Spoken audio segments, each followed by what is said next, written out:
lleva por título, amén. El tema de esta noche lleva por título el gran peligro de entristecer al Espíritu Santo. El gran peligro de entristecer al Espíritu Santo. Y al leer la Biblia, en la carta a los Efesios, se nos muestran cosas muy importantes. En la carta a los Efesios, el apóstol Pablo da consejos a la iglesia. Le dice a la iglesia que nosotros debemos tener ese espíritu sumiso a Dios. Debemos estar unidos en el mismo espíritu, en el vínculo de paz. Y la Biblia nos dice también en esta carta que nosotros también debemos amar a nuestras esposas. Debe haber amor en la iglesia, en el matrimonio, para que así entonces Cristo pueda guiarnos. Y habla de la sujeción, porque dice que Cristo es el cabeza de la iglesia, así como el marido es cabeza de la mujer. Dice: maridos, amad a vuestras mujeres, así como Cristo amó a su iglesia, en el capítulo 5, y se entregó a sí mismo por ella. O sea que aquí dice que Cristo ama a la iglesia, pero Él se sacrificó por su iglesia. Él mismo dio su vida por su iglesia. Esto nos indica también que nosotros, como esposos, debemos también dar la vida por nuestras esposas. Y de igual manera las esposas deben amar a sus maridos y respetarlos, para que así la presencia del Señor colme de bendiciones el hogar. Y en el capítulo 4 de Efesios, la Biblia nos dice en el versículo 25, debemos desechar la mentira. Dice: por lo cual, desechando la mentira, hablad verdad cada uno con su prójimo, porque somos miembros los unos de los otros. Note que aquí en el versículo 25 menciona el elemento mentira. La mentira debe ser desechada del pueblo de Dios. Debemos hablar siempre la verdad. Número 2, dice aquí en el versículo 26, airaos, pero no pequéis. No se ponga el sol sobre vuestro enojo. O sea que nosotros podemos airarnos, pero no pecar. ¿Qué es una ira en la cual nosotros no pecamos? Cristo dijo que si alguno dice una palabra, le dice necio a su hermano, es reo de muerte. O sea que al airarse no debemos herir a nuestros semejantes. No debemos insultarles o decirles palabras que realmente denigren a la otra persona. Tenemos que hablar la verdad con amor. Y en la ira debe ser una ira de tal manera que, si bien es cierto, tenemos celo por la casa de Dios, pero también aplicamos la justicia con la misericordia, de tal manera que no vayamos a hacer cosas de las cuales nos arrepintamos o nos vaya a pesar en el futuro. También dice en el versículo 27, ni deis lugar al diablo. Porque en la ira hay personas que hablan enojados y empiezan a decir cosas que no dirían en otras condiciones. Y muchas veces el diablo utiliza a la persona en la ira porque la persona pierde el control y empieza a decir cosas que jamás pensaría que las diría en ese momento. Pero es otra persona quien está al control, porque es el diablo. Por eso dice la palabra que no hay que darle lugar al diablo. Y dice aquí también en el 28, el que hurtaba, no hurte más, sino que trabaje, haciendo con sus manos lo que es bueno, para que tenga que compartir con el que padece necesidad. Así entonces ya no hay que hurtar, no hay que tomar lo que no es nuestro, para que entonces Dios pueda bendecirnos con su presencia. Y el 29 dice: ninguna palabra corrompida salga de vuestra boca, sino la que sea buena para la necesaria edificación, a fin de dar gracia a los oyentes. O sea, no debemos hablar palabras, cuando dice palabras corrompidas, no solamente se refiere a las palabras obscenas o a las palabras sucias. Cuando hablamos aquí que dice la palabra del Señor, palabra corrompida, se refiere a palabras que van haciendo daño. Es como la serpiente cuando muerde, el veneno que echa la serpiente va corrompiendo la sangre, ese veneno va destruyendo las células va haciendo que la persona se vaya pudriendo hasta que finalmente vaya muriendo. Entonces, cuando Pablo dice estas palabras corrompidas, está diciendo que no debemos decir esas palabras que vayan a podrir o a destruir a las demás personas. Porque el hecho de hablar una palabra podrida, una palabra que hiere, una palabra que va destruyendo como un veneno, es un arma muy poderosa que usa el diablo para destruir el amor que hay en el pueblo de Dios. Por eso aquí la Biblia nos está diciendo claramente en el versículo 30, y no contristéis al Espíritu Santo de Dios. ¿Cómo lo contristamos? Con estas 4 cosas mencionadas anteriormente: con las mentiras, con las iras incontrolables, con las iras hirientes, con las cuales la persona explota y el diablo la utiliza para hacer daño. También nosotros contristamos al Espíritu Santo cuando hurtamos, tomamos lo que no es nuestro. Contristamos al Espíritu Santo cuando las palabras corrompidas, palabras venenosas salen de nuestros labios. Y con muchas otras cosas más podemos contristar al Espíritu Santo. O sea que no solo lo contristamos cuando nosotros pecamos, sino también cuando lo ignoramos. Ignoramos el no amarlo, el no amar a Dios, también le contrista. Es como cuando usted está enamorado de una persona, usted ama a la persona que está a su lado, pero si usted ve que la persona siempre lo ignora, siempre y vuelve y lo ignora del mismo día, y usted le habla y le está ignorando, la indiferencia. Y esa indiferencia es la que muchas veces mata el amor de las parejas. Aunque el amor que Cristo nos da a nosotros, dice la palabra, el amor nunca deja de ser. El que tiene ese amor de Dios, aun cuando sean indiferentes con esa persona, nunca dejará de amar, porque ese amor de Dios dura por siempre. Sin embargo, hay algo inevitable, y lo inevitable es que nosotros vamos a entristecernos, porque las tristezas son partes de la vida, porque Cristo dijo que en este mundo tendremos aflicción, pero Él también dijo que debemos confiar porque Él ha vencido al mundo.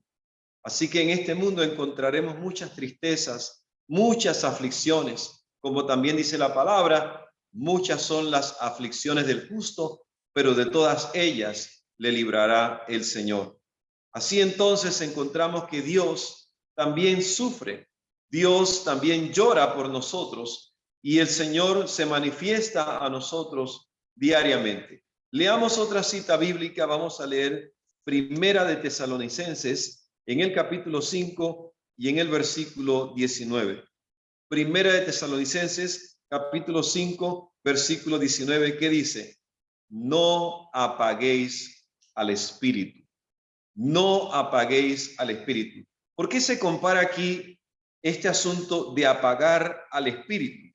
Noten en la Biblia también hay otra cita bíblica que habla de fuego y también habla de algo interesante. Vamos a buscar el Cantar de los Cantares, el Cantar de los Cantares de Salomón, y dice la palabra de Dios al respecto de Cantares capítulo 8 y el versículo 6. Cantares 8:6 dice: ponme como un sello sobre tu corazón, como una marca sobre tu brazo. Note que aquí está también hablando del sello de Dios, porque Dios quiere que ese amor de Cristo sea colocado como un sello en nuestro corazón. Y ese sello es colocado con la tinta de fuego del Espíritu Santo. Y se coloca también como una marca sobre el brazo, porque es el sello del Dios Altísimo, el sello que han de tener los redimidos del Señor. Y dice: porque fuerte es como la muerte el amor, duros como el Seol los celos, sus brasas de fuego fuerte llama. Note que aquí también habla de la llama del amor como un fuerte fuego, un fuego que se enciende y un fuego que se mantiene, es una fuerte llama. Y justamente en los países que hace frío, una llama de fuego significa la vida, porque el congelarse en medio de un invierno, o sea, el sufrir de la hipotermia representa la muerte. Pero cuando estamos en este mundo helado, donde no hay ese amor, como dice Mateo 24:12, que por haberse multiplicado la maldad sobre la tierra, el amor de muchos se enfriará. La Biblia nos dice entonces, en el versículo 7 dice, las muchas aguas no podrán apagar el amor, ni ahogarlo los ríos. Si diese el hombre todos los bienes de su casa por este amor, de cierto lo menospreciaría. Pero la Biblia dice en 1 de Tesalonicenses 5:19, no apaguéis al espíritu. ¿Por qué? Porque el espíritu puede ser apagado de una persona. ¿Cómo se apaga el espíritu en una persona? Cuando pierde ese primer amor, cuando pierde ese fervor, cuando deja de pensar en los demás y piensa egoístamente en sí misma. Para esa persona se ha apagado el espíritu porque le ha cerrado la puerta a la acción poderosa de la tercera persona de la deidad. De esta manera vemos que muchas personas hoy en día están apagando el espíritu porque sencillamente lo están ignorando o porque sencillamente están ensimismados en su egoísmo, en su orgullo, en su soberbia, en sus pensamientos humanos y están endureciendo sus corazones. Por eso dice la palabra, si hoy escucharéis su voz, no endurezcáis vuestros corazones. Vamos a leer otra cita bíblica y vamos a leer Santiago, el capítulo 4 y los versículos 4 y 5. Santiago, el capítulo 4 y los versículos 4 y 5. Y dice así la palabra de nuestro Dios.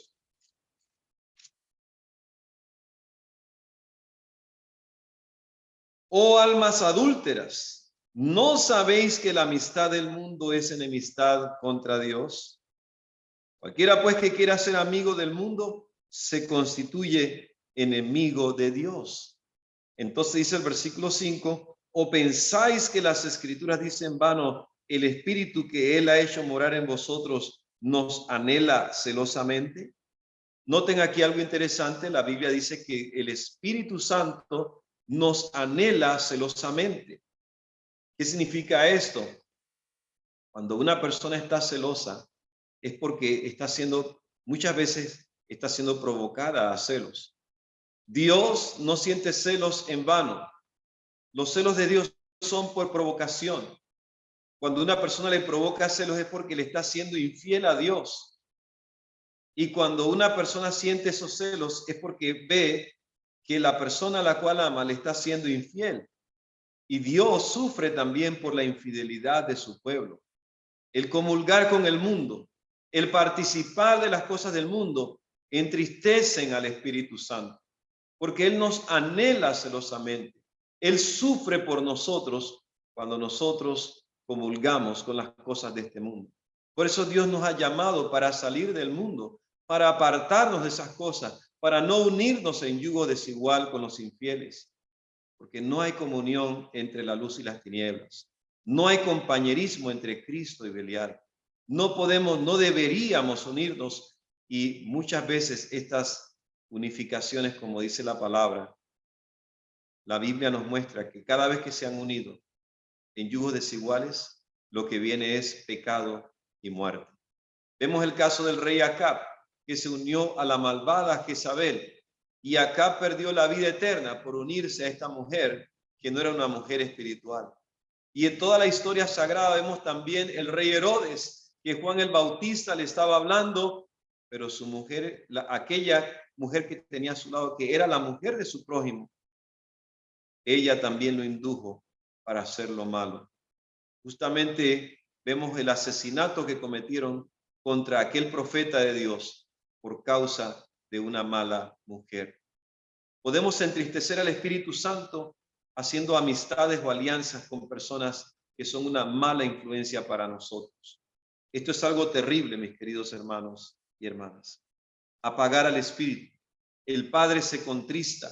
Vamos a leer otra cita en Jeremías, el capítulo 8 y los versículos del 18 al 22. Jeremías, el capítulo 8 y los versículos del 18 al 22. Y dice así la palabra del Eterno. A causa de mi fuerte dolor, mi corazón desfallece en mí. Note que el corazón de Dios desfallece dentro de él. Esto lo manifiesta el profeta Jeremías. Dice, he aquí voz del clamor de la hija de mi pueblo, que viene de la tierra lejana. ¿No está Jehová en Sión? ¿No está en ella su rey? Porque me hicieron airar, con sus imágenes de talla, con vanidades ajenas. Y note lo que sigue diciendo el versículo 20 y el 21. Pasó la siega, terminó el verano, y nosotros no hemos sido salvos. Quebrantado estoy por el quebrantamiento de la hija de mi pueblo, entenebrecido estoy, espanto me ha arrebatado. Pasó la siega, el momento de la cosecha, también de la primavera. Después de la primavera, abarcaba estos 3 meses, abarcaba marzo, abril y mayo. Y luego junio, julio y agosto, el verano, donde venía todo lo que era una gran sequía. Y habían pasado estas estaciones. Y dice, y aún no hemos sido salvos. ¿Por qué? Porque todavía queda la última estación. ¿Por qué lo presenta la Biblia de esta manera? Porque todavía hay una última estación pendiente, que es la lluvia tardía, que es la estación final, precisamente en el otoño, en los meses de septiembre, octubre y noviembre. Así, de esta manera encontramos que Dios nos está indicando que muchas personas están perdiendo la oportunidad, y está llegando en este momento la última oportunidad para cada uno de nosotros. Por eso dice la Biblia, pasó la siega, terminó el verano y no hemos sido salvos, porque todavía faltaba entonces el otoño, la última estación lluviosa del año. Mi querido hermano y hermana, ya estamos en el tiempo de la última estación lluviosa del calendario de Dios. Estamos ya en el último momento, en la recta final de la historia de esta humanidad. ¿Y cuántos de nosotros quisiéramos, anhelamos ser salvos? Pero muchas veces estamos entristeciendo al Espíritu de Dios con nuestros pecados, con nuestras actitudes, con nuestra indiferencia, con nuestro orgullo, con nuestro egocentrismo, nuestro yo, cuando debiéramos ser humildes y permitir que Dios nos convierta. Si escuchareis hoy su voz, no endurezcáis vuestros corazones, dice la palabra de Dios. Y Dios nos está llamando. En la Biblia presentan 2 historias: la historia de Saúl y la historia de David. Ambos reyes cometieron errores, ambos pecadores, ambos no eran merecedores de la gracia de Dios. Pero la Biblia nos muestra que la salvación no es por obra. En Efesios 2, del 8 al 10 dice, porque por gracia sois salvos por medio de la fe, y esto no de vosotros, pues es don de Dios. Y dice, no por obras, para que nadie se gloríe. La salvación no es por obras, es por la gracia de Dios. Pero también, para llegar a ser salvos, no debemos entristecer al Espíritu Santo. Si lo entristecemos, se aparta tristemente, y finalmente llegará el tiempo final en el cual la misericordia de Dios tiene un límite para aquellos que le rechazan. La Biblia, en el libro de los Salmos, dice que la misericordia de Dios es para siempre, pero ¿para quiénes? Para los que le aman y guardan sus mandamientos. Así que, ¿por qué Dios rechazó a Saúl y por qué aceptó a David? ¿Cuál pecado te parecería peor de los dos? Santiago, en el capítulo 2, versículo 10, dice, todo aquel que comete pecado infringe también la ley, pues el pecado es infracción de la ley. Saúl cometió el pecado del orgullo, la soberbia, la vanagloria, la obstinación, y finalmente terminó consultando a una hechicera, a una mujer espiritista, que Dios había prohibido como un acto abominable el hacer ese tipo de cosas. Y Dios finalmente lo desechó.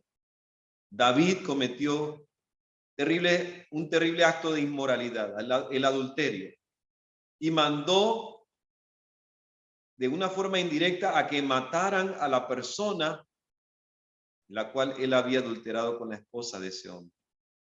Fue un acto horrible, fue un acto espantoso. Pero ¿por qué Dios perdonó a Saúl, a David, y no perdonó a Saúl? Vamos a ver en la Sagrada Escritura por qué Dios perdona al uno y por qué no perdonó al otro. Vamos a buscar en el libro primero de Samuel, en el capítulo 15 y los versículos 22 y 23. Primero de Samuel, el capítulo 15 y los versículos 22 y 23. Vamos a ver por qué Dios rechazó a Saúl y por qué perdonó a David. Aquí dice la Biblia, porque como pecado de adivinación, vamos a ver el 23, porque como pecado de adivinación es la rebelión y como ídolos e idolatría la obstinación. Noten aquí dos cosas tremendas. ¿Por qué Dios no perdonó a Saúl? Primero, por la rebelión. Una persona rebelde llega al extremo de la rebelión que la persona no puede volver en sí de sus rebeliones. Y en segundo lugar, dice la Biblia que él llegó a un tal estado de obstinación. ¿Qué es lo que nos aleja de Dios? La obstinación. Saúl fue obstinado en sus propios errores, perseveraba en ello, él era obstinado, él decía, yo voy por aquí, lo voy a hacer de esta manera porque a mí me parece que esto es lo mejor. Y eso es lo que hacen muchas personas, son obstinadas, les parece que es lo mejor, cuando la Biblia y el espíritu de profecía dicen claramente lo que no se debe hacer. Y Saúl siguió y siguió y siguió hasta que el Espíritu Santo se retiró de él, como dice la palabra de Dios. Y por eso la Biblia nos dice que cuando hablaba de Saúl, la palabra del Señor, dice que venía un espíritu malo.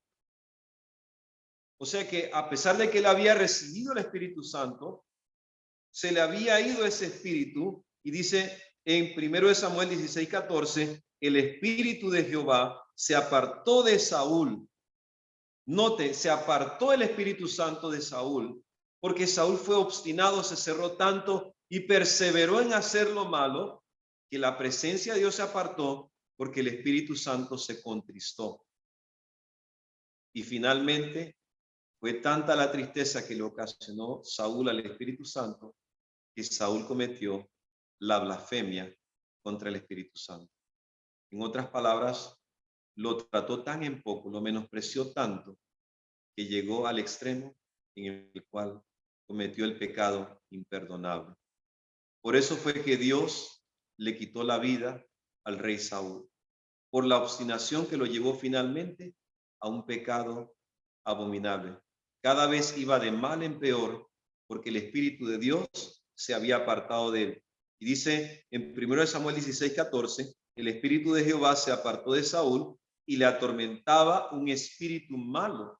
Aunque la Biblia dice de parte de Jehová, es porque cuando Dios se aparta de una persona, llegan 7 demonios peores y toman a la persona y la posesionan de tal manera que ya la persona no puede salir, porque el Espíritu Santo ya no está en él. Aquella persona ha contristado tanto al Espíritu que ya no siente dolor por el pecado. Y Saúl ya no sentía ni siquiera un remordimiento de conciencia, pero sabía que Dios no estaba con él y sentía un gran temor en su corazón. Sentía algo horrible en su vida, no podía dormir bien, de tal manera que llamaron al ungido de Jehová, que era David, para que le tocara el arpa, para que ese mal espíritu se retirara. Mi querido hermano y hermana que me escuchas, hay algo horrible que Dios no puede tolerar, y es la obstinación. Por eso dice la palabra, si tú escuchas la voz de Dios, no endurezcas tu corazón. Hay personas que dicen, bueno, Dios me perdona, y siguen el mismo pecado una y otra vez. Dios me perdona y vuelvo y lo hace, me perdona y vuelvo y lo hago muchas veces. ¿Y qué pasa? Ya me voy acostumbrando, se me hace tan familiar, ya no me duele hacer lo que estoy haciendo. Y el Espíritu Santo, el trabajo, como dice en Juan, es que Él ocasiona el arrepentimiento, o sea, da el dolor por el pecado y nos hace abandonar el mismo. Entonces nos convence de pecado, de justicia y de juicio, dice la palabra del Señor. Pero cuando yo soy obstinado, llega un momento en que esa vocecita me está hablando y me siento mal al principio, y yo vuelvo y sigo en lo mismo, la voz de Dios me sigue hablando y sigo lo mismo, y ya no siento ese remordimiento, ya no siento ese dolor. Y hay gente que hacen cosas horribles aún dentro de las iglesias. ¿Por qué? Porque están contristando al Espíritu Santo y se acostumbran a hacerlo. Ya no sienten ese dolor porque el Espíritu Santo ya no puede convertir a esa persona. Pero David sintió grave dolor por su pecado. David clamó por su pecado. David lloró por su pecado. Y David se apartó de su pecado. Él nunca más volvió a cometer adulterio. Nunca más volvió a asesinar a un hombre inocente. Fue tan terrible su dolor que él se apartó y le pidió perdón a Dios. Por eso dice la palabra que el que confiesa su pecado y se aparta alcanzará misericordia. Pero el que no lo hace no puede alcanzar la misericordia de Dios. Tenemos que venir ante Dios y no contristar al Espíritu. Si realmente quieres ser salvo, no contriste, no le causes tristezas al Espíritu de Dios. Dios te está llamando. Este es un llamado del Señor. No debemos contristarlo. No debemos ser obstinados. Si tú escuchas la voz de Dios, no endurezcas tu corazón. ¿Cuántos en esta noche queremos decirle, Señor, yo no quiero entristecer tu espíritu? Quiero que tú me causes la tristeza, el dolor por el pecado y que yo pueda abandonar ese pecado que te entristece. ¿Cuántos queremos decirle eso a Cristo en esta noche, a nuestro Dios? Que Dios te bendiga, es mi deseo y oración. Amén.